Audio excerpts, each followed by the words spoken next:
Mesdames et messieurs, bonjour. Mon nom est Gilles Patnaud et je suis un résident de la ville de Mascouche. Vous avez sûrement dû entendre parler de cette charmante ville. J'ai écrit un texte justement qui parle un peu de cette ville.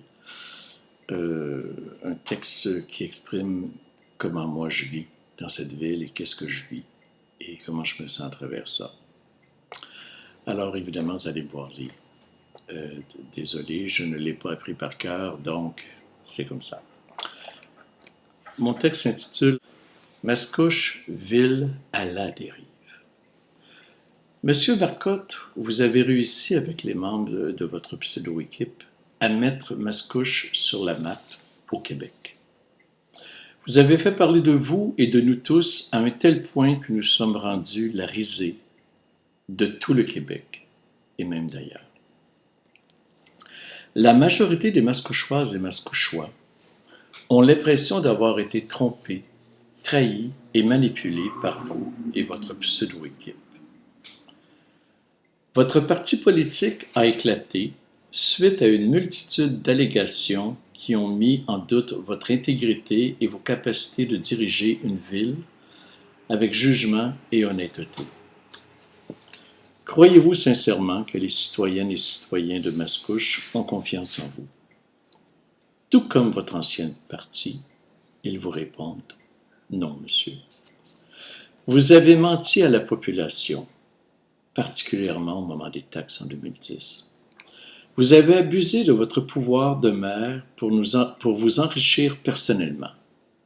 On fait ici allusion aux 2 condos que vous avez achetés et revendus au même entrepreneur.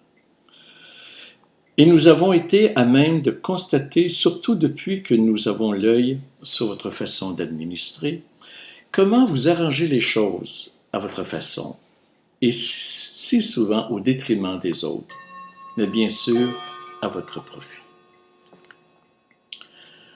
Je pourrais vous entretenir sur une multitude de sujets qui ont amené la controverse dans Mascouche. Mais là, je vais juste vous parler de la dernière et non de la moindre, le dézonage de la fameuse zone 501. Monsieur Marcotte, je ne sais pas ce que vous aviez dans la tête en faisant vos fameuses déclarations en 2007. On serait tous morts depuis longtemps avant que des constructions n'apparaissent sur ce site. Et vous rajoutiez, les jeunes actuels auront tous des têtes blanches quand il y aura un développement sur ce site, parlant toujours de la zone 501. En contradiction, nous lisons dans les journaux dans ce temps-ci, ça a toujours été dans les plans qu'il y aurait du développement dans cette zone. Je suis conseiller à Mascouche depuis 1999 et il y en a toujours été question, a relaté M. Maillet. En plus, il cite « Les procédures ont été entamées bien avant le dossier de la construction d'une école.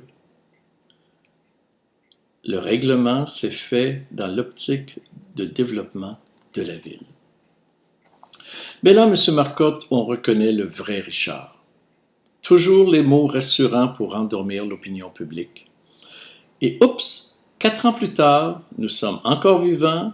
Et non, nos jeunes n'ont pas les têtes blanches, mais on développe la zone 501. Monsieur Marcotte, il a fallu que le journal local fasse une recherche approfondie pour nous faire comprendre la vraie situation. Paolo Mori et d'autres investisseurs se sont portés acquéreurs de terrains dans la zone 501 en 2003. Je présume que les investisseurs n'ont pas acheté ces terrains que pour payer des taxes à la ville de Mascouche. Donc, sachant tout cela, M. Marcotte, vous avez joué cette comédie devant le groupe de contestataires en 2007, en leur faisant des déclarations presque humoristiques. Lorsque nous lisons dans les journaux locaux une citation de M. Yves Saint-Denis, président de la Commission scolaire des affluents, la seule raison qui explique le retard d'1 an dans la construction de la nouvelle école, c'est le laxisme de Mascouche et de son maire. Le seul maire parmi tous les maires sur le territoire de la Commission scolaire des affluents, avec qui c'est toujours plus compliqué. Je dois vous avouer que ce dernier casse souvent du sucre sur le dos de la commission scolaire et que ça commence à me tomber sur les nerfs. Oups, il y a anguille sous roche, M. Marcotte. Vous semblez casser du sucre sur bien du monde.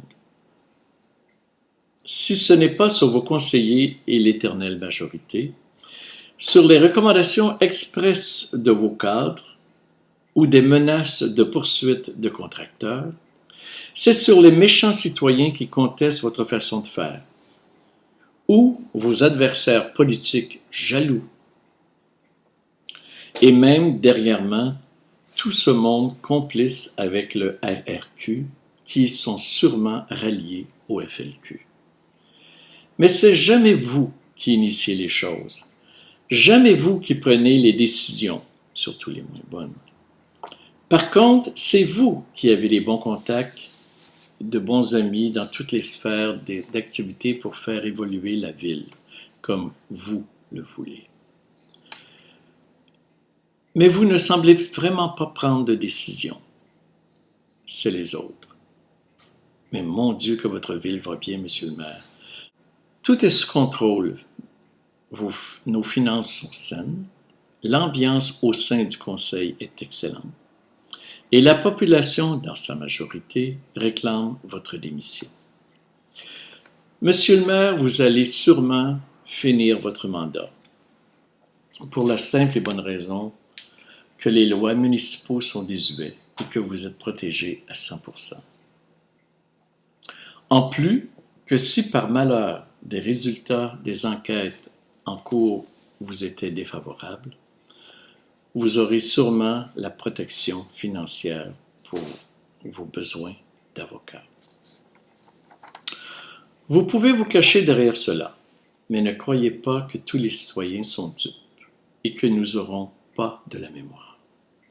Je serai là personnellement si vous avez le culot de vous présenter avec votre pseudo-équipe déguisée en indépendant pour la forme, pour rappeler aux citoyens les attitudes de mépris, d'arrogance qu'ils ont subies depuis tant d'années. En terminant, je voulais aussi vous dire, membres du Conseil, que nous sommes aussi derrière les propriétaires des condos de la gare et que nous les supportons dans la lutte contre la ville ou l'entrepreneur. Je considère encore une fois que la ville a eu un manque de transparence et d'honnêteté envers les acheteurs et que les efforts faits pour faire respecter les ententes avec l'entrepreneur, pour ce qui est de la publicité vraie et honnête, n'ont pas été suffisantes de la part de la ville. Grâce à vous, M. Marcotte, je trouve que la ville fait pitié à voir et que des citoyens se sont fait berner par vous et vos belles paroles. Je leur dis patience. La délivrance viendra et restons vigilants et dénonçons les futures irrégularités. Merci.